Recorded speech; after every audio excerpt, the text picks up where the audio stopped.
one of the good old faithful songs, Because He Lives. And I love, I noticed this and loved this as the verse was being sung by Barry about how sweet to hold a newborn baby. And I'm like, it hasn't been that long since he's done it once, but he's about to get to do it again. And so we'll have to make sure they sing it again pretty close after the next few weeks, so we can see that look even that much more as he's glowing from that thought. But what an incredible thing, because he lives. And as we're doing a series on faith, think about what that really means. That when we face challenging times, when we face struggles, when we face the challenges that look bigger than we can handle, because he lives, we can face tomorrow. We can face all of those things, and we know he holds the future. So great song to lead us in this morning to this time. Last week we talked about getting ankle deep. We talked about the Israelites as they had gone to the Jordan River. They were getting ready to go in the promised land. Moses had died at this point. Joshua was leading them. They get to the edge, and the one thing between them and stepping into the land that God had promised to them was this Jordan River. And not the Jordan River when it's, in the nice summer and they haven't had rain in a while and it's, dried up a lot, but the flood season. And again, talking about how, unfortunately, that's a very vivid picture for us now in a way it wasn't just over a month ago, just before that. But coming up to that, and God saying, what you need to do is you take the ark, and the priests take the ark and step into the water. And when they took the step of faith, they took that leap of faith, that then God parted the waters and they crossed on dry ground. So that was last week. And so faith flows when we take the first step. That's kind of a key to remember there. But what happens after you've gotten your feet wet? And that's really where we're at this week. What happens when God calls you beyond the shallow water into the deeper water? And so today we're talking about getting out of the boat. And sometimes faith isn't just about dipping your feet into the water. Sometimes it's about leaving everything that you know that's safe and that's secure and stepping into something that looks absolutely impossible. We're talking today about how faith begins where comfort ends. And next week we're going to talk at having the faith to follow even when we don't know where we're going. That's the story of Abraham being called from the land of Ur to go into a land. And God said, I'm calling you to go, and didn't tell him exactly where he was going. And Abraham's like, all right, I'll go even though I don't know what that looks like. And then last week we'll look at examining what it means to maintain faith even in the midst of the fire. But what do we do when Jesus calls us to go? We're in our safe place, we're secure, all of those things, and Jesus says, really, not just go, but in this case, as we'll look at today, the word come. So imagine that you've been going to church for a long time, and for pretty much most in this room, that's not a big imagination to have to think about. But you're comfortable in your spot. You've got your Bible study group you go to. You've got your seat you sit in. You get to say hi to the same people every week.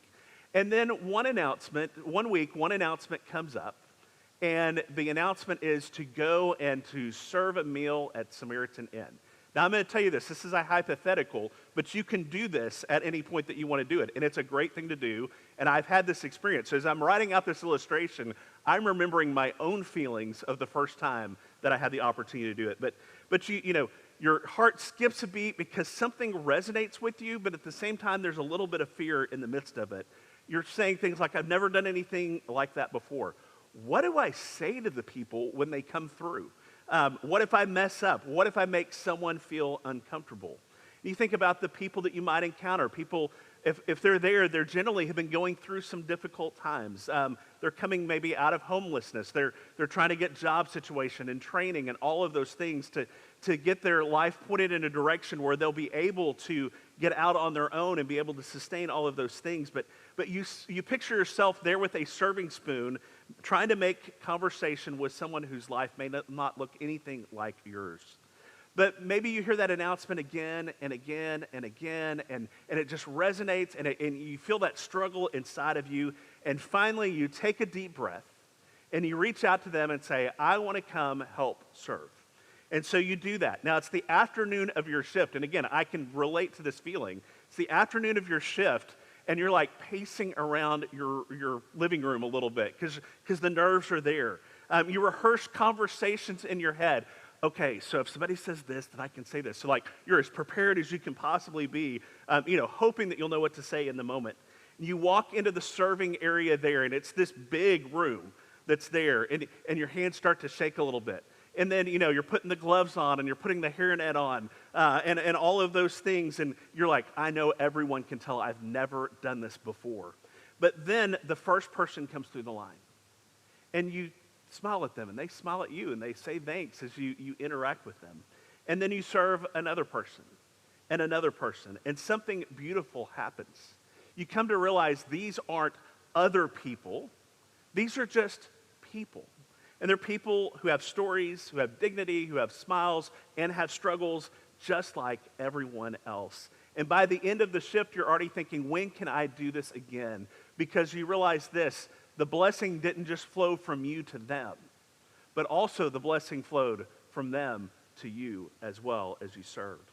And that experience teaches us something crucial. God's work doesn't only, and probably even primarily happen sitting in the chairs in this room. Instead, it happens we're willing to take a step out of our comfort zone and into a place where God is already moving. And all of us have boats in our lives. Now, that's a really weird statement. You're like, I don't own a boat. I'd love to own a boat. That's not exactly what I mean, but considering where we're going with the message this morning, we all have boats in our lives as in safe places where we feel secure, where we know what to expect, and we're in control. But sooner or later, Jesus calls every one of us to get out of our boats. So let's be honest about something this morning. We love our boats. Maybe our boat is, a comfort zone at work where you do the same tasks, you avoid the challenging projects, you stay where you feel, competent. Maybe it's the boat of keeping your faith private. You have it, but you feel safe when it's kind of an internal thing. So you show up to church, but you don't necessarily have to talk about Jesus to anybody else during the week. Maybe it's a boat of financial security where we kept everything safe in our savings accounts and all of that, but we say, well, maybe God, I'm not ready to exactly embrace radical generosity. Maybe our boat is avoiding difficult relationships, staying away from conversations that may need to happen, apologies that may need to be made, and bridges that may need to be built. And the thing is, our boats aren't necessarily bad things. We're going to look at the boat in a second that the disciples were in. It was a good thing for them. It kept them, it got them from point A to point B. It kept them dry for the most part, except when the rain was coming down on top of them, and it was functional. But here is the thing about boats. They are designed to get you somewhere, not to keep you somewhere. And we become so comfortable in our boats that we forget what they're actually for. The year that Baylor won the men's national basketball championship, that was COVID. That was the COVID year. 2020, they didn't end up playing the tournament that year, but the 2020-2021 season they did. The preseason was weird, non-conference, all of those things, but Scott Drew put together a difficult non-conference schedule because he knew he would have a tough conference, and then when he went into the tournament that he wanted to be ready. And so he scheduled Washington and Illinois and Gonzaga. Now, Gonzaga, the game actually didn't happen because there was a COVID outbreak, I think, on the Baylor team. And so the only time they got to play was in the national championship, which turned out okay for Baylor. But he embraced this idea that sometimes you have to face difficult things to get you ready, to help you to grow, and all of those things that come with that. And the same is true for our faith. At some point, we have to leave the controlled environments of our comfort zones and step into the place where God can do something miraculous. But the problem is, we want the storms to calm down before we do it. We want the conditions to be perfect before we get out of the boat. But that's not how faith works. We're going to hear that phrase a lot during this series. Faith doesn't wait for perfect weather. Faith steps out in the middle of the storm because God says, come. So we're going to be in Matthew 14. You're welcome to head that way. It'll be on the screen here in just a second. But we're going to look at a fairly familiar story, but one that has a lot of truth for us this morning. Matthew 14, starting in verse 22, we read, Immediately Jesus made the disciples get into the boat and go on ahead of him to the other side, while he dismissed the crowd. After he dismissed them, he went up on a mountainside by himself to pray. Later that night, he was there alone, and the boat was already a considerable distance from land, buffeted by the waves because the wind was against it. So now, The context for this is Jesus had just fed the 5,000. And remember, when they say the 5,000, that was 5,000 men. So they didn't count all the women that were there, all the kids that were there. It was a lot of people. And the crowd, as they so often did when Jesus would do something amazing like this, they are like, we want you to be our king. And they tried to make that happen by force. So Jesus sends the disciples away, and then he goes off by himself to the mountain to pray. But while he's praying, the disciples end up in trouble. The word buffeted here, it means tortured, beaten, struck repeatedly. And this isn't just a little choppy water. This is a serious storm. And they're fighting for their lives, they're straining at the oars, and they are making no progress. And that's when Jesus shows up walking on the water. Picking up in verse 25. Shortly before dawn, Jesus went out to them walking on the lake. When the disciples saw him walking on the lake, they were terrified. Imagine that. It's a ghost, they said, and cried out in fear. But Jesus immediately said to them, take courage, it is I, don't be afraid. Now think about this.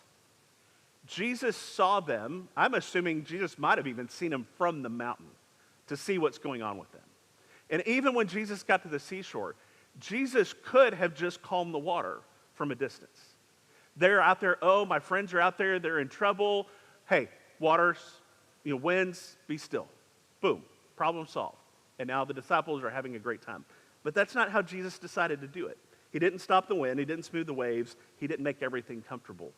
Instead, he comes to them in the middle of the storm, walking on the very thing that is causing them fear. Verse 28, Lord, if it's you, Peter replied, tell me to come to you on the water. Come, he said. Then Peter got down out of the boat, walked on the water, and came toward Jesus. Peter does something that seems absolutely crazy. And that's something really important to remember in this story. It didn't start with Jesus saying, come. It started with Peter saying, hey, if it's you, Jesus, ask me to come. So Peter asks for permission to leave the safety of the boat and to walk on water. And Jesus says the word, come. He doesn't say, wait until the storm calms down. Hey, just a second, Peter, let me get the situation right. Let me get the circumstances settled. Not, let me fix, everything first. Just come. And here's what I want us to see. The miracle didn't happen before Peter moved. The miracle happened when he moved. Peter walked on water. A human being defied the laws of physics. And you're like, well, God, Jesus is also 100% man, just like he's 100% God. Well, so a human being that's also not God walked on water and defied physics. It's this amazing thing that's there. And he did it because he trusted Jesus enough to get out of the boat when Jesus said to come. But notice something else, that Jesus meets him there. Verse 30 and 31. But when he saw the wind, he was afraid, again, imagine that, and beginning to sink, cried out, Lord, save me. Immediately, Jesus reached out his hand and caught him. You of little faith, he said, why did you doubt? But even when Peter's faith wavered, even when he started to sink, Jesus didn't let him drown. Boy, you flew too close to the sun, Peter. You wanted to walk on water and see what you get. If you had had enough faith, you'd have been fine, but you didn't, so too bad. The story of the disciple who drowned on the lake because he tried to walk on water. That's not how the story goes. Instead, Jesus reaches out and he catches him. And it teaches us something about stepping out in faith. When Jesus calls us to get out of the boat, he doesn't abandon us in the water. And what an amazing truth that is. Even if we stumble, even if we doubt, even if we start to sink, his hand is there to catch us. There's a great book called If You Want to Walk on Water, You've Got to Get Out of the Boat. It's called by John Ortberg. And he makes a profound observation about the story. He says the tragedy of the story is not that Peter sank. The tragedy is that the other 11 disciples never got out of the boat. He points out that we often focus on Peter's failure, the fact that he doubted and started to sink, but we miss the bigger picture that Peter was the only one who experienced walking on water. He observed this. He says, Peter got to participate in a miracle the other disciples just watched. Now, I want to take a little side note here, and we've mentioned this before, and this is not my original thought. This is somebody who studied a lot of Jewish background and kind of the concept of disciples and rabbis and everything like that. But we look at this story and go, what in the world was Peter thinking? But someone who understands their culture and the rabbi and the disciple model there, they're looking at it and going, what were the 11 other disciples thinking? Because here's the reason. The job of a disciple was to do what the rabbi did. And if the rabbi walked on water, that meant you needed to go walk on water. And so, in essence, Peter's like, I don't know how this is supposed to work, but Rabbi's out there walking on the water, so Jesus, if it's you, will you let me come out and be a good disciple and follow you like I'm supposed to? And again, so where we look at Peter and go, oh, if you'd only had faith. Well, my goodness, enough faith to say, Jesus, I trust that if you tell me to come, I can come.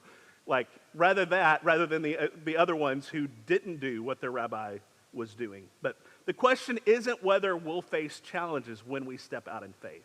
The question is whether we want to participate in what God is doing or whether we just want to watch from the sidelines. When we choose the safety of the boat over the call of Jesus, we don't just miss the miracle, we miss the transformation that comes from discovering God's faithfulness in seemingly impossible circumstances.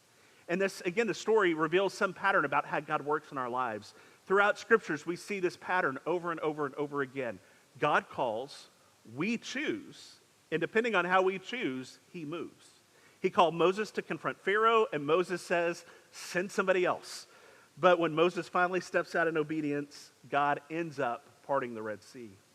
He calls Gideon to lead an army, and Gideon said, I am the weakest. Actually, he's like, my clan and tribe is the weakest, my clan is the weakest, my family is the weakest, and I'm the weakest of all of those.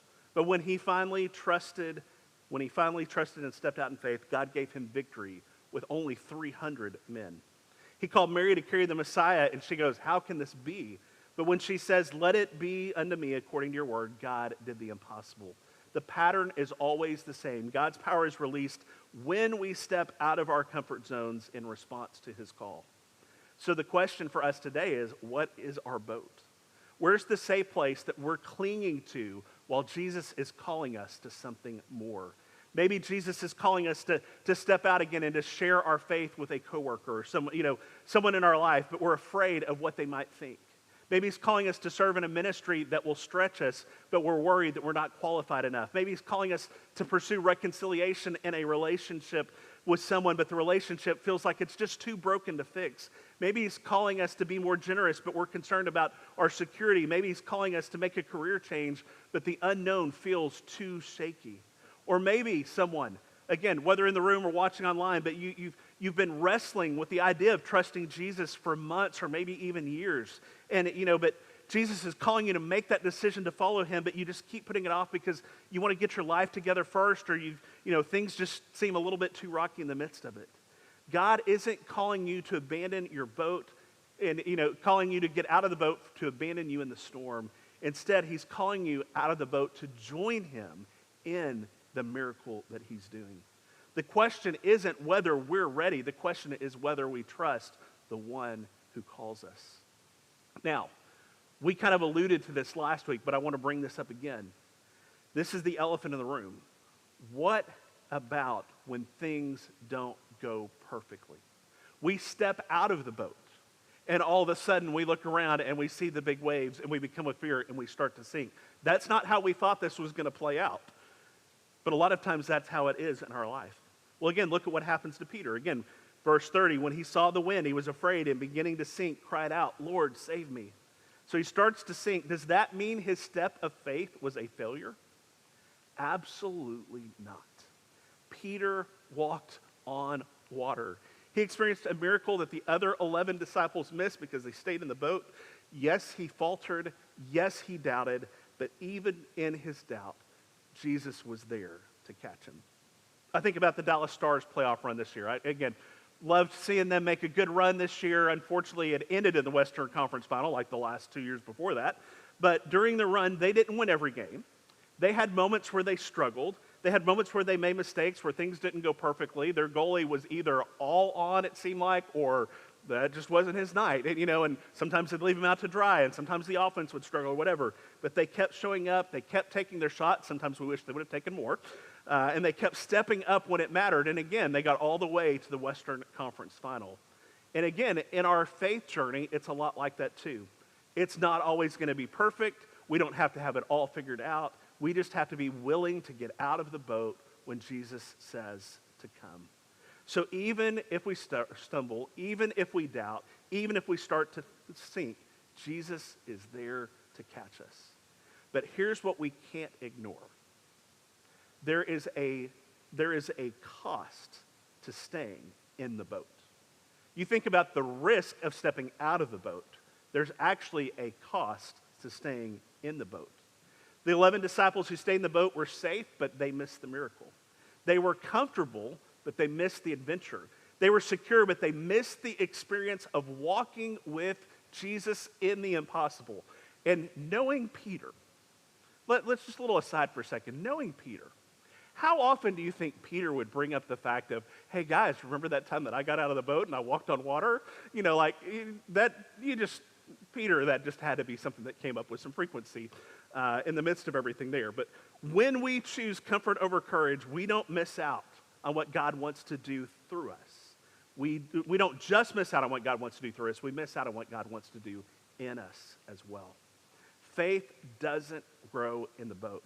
We talk about having a mountaintop experience. The reality is, faith doesn't grow all that much on top of the mountain. It grows a lot more in the valley, in the hard times. Character isn't built in comfort zones. Character is built when we trust God in the places that stretch us. So can you imagine for our church if we became known as a church full of people who actually got out of the boat? If we became the kind of community where people are like, I don't know how this is going to work out, but I trust Jesus enough to try. What if we became a church where people stepped into those conversations of faith that we've talked about because they trusted that Jesus would give them the words even when they felt nervous? That individuals said yes to serving opportunities that scared them because they knew that Jesus would meet them there even if they felt unqualified going in. Where members pursued reconciliation in difficult relationships because they trusted that God would and could do the healing work even when the situation looked impossible.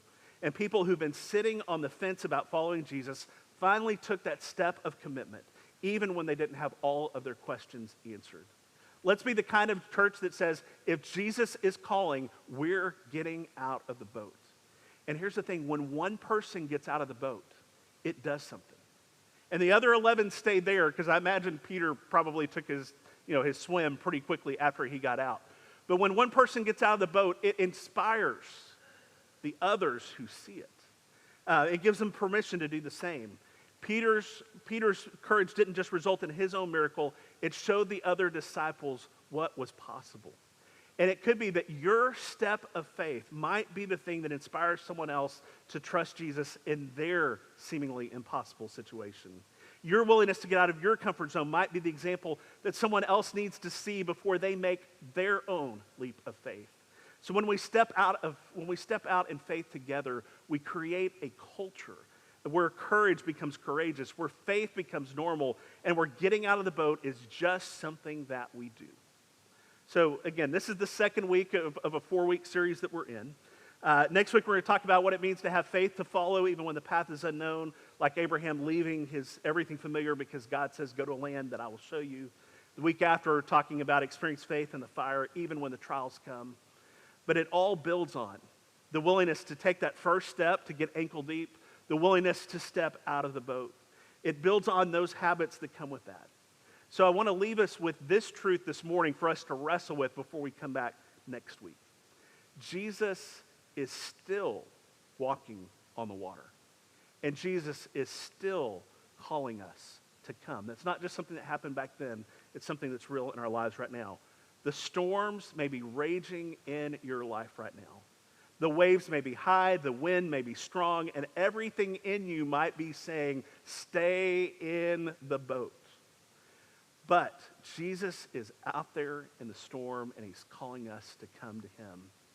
And so again, for anyone who doesn't know Jesus Christ, that hasn't taken that step yet, that decision to follow him, to step out of the boat of self-reliance and step into a relationship with him. Again, you don't have to have your life perfectly together. You don't have to have all the questions figured out. You don't have to know what everything looks like and everything means in the midst of that. It's just that Jesus is calling you right now, right where you are. And for those who are followers of Christ, maybe we've been playing it a little bit safe. Maybe today's the day we say, Jesus, I trust you enough to step out of my comfort zone. Maybe it's time to stop waiting for the perfect conditions to come and start walking towards the one who is calling our name. The boat feels safe, but the miracle is out there with Jesus. The boat is familiar, but the adventure is waiting out in the deep water. The boat is comfortable, but the place where you'll grow is where Jesus is standing. He is calling us today. The question is, will we get out of the boat? Because faith begins where comfort ends. Let's pray.